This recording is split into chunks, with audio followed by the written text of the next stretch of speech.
The 2013 Chevrolet Camaro ZL1 by Superior Auto Design. It's been a while since the Camaro ZL1 was last brought to our attention, but today the guys over Superior Auto Design announced a pretty cool aesthetic kit for the most powerful retail sold Camaro. Of course, no upgrades were made under the hood, but with 550 horsepower, who needs more, right? The package includes a redesigned front fascia and a new aluminum hood with raised carbon fiber inserts and a new front splitter with larger air intakes for better brake cooling. For the hood, the tuner is also offering new air extractors with the center section made in satin-black carbon fiber. Once the exterior upgrades were done, the tuner continued on to painting the car. The tuner opted for an elegant white combined with gloss blue metallic custom stripes with carbon fiber inserts running the entire length of the body.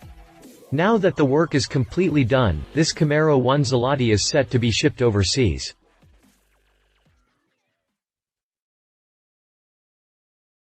If you liked this video, please share your thoughts in the comments below and don't forget to hit the subscribe button.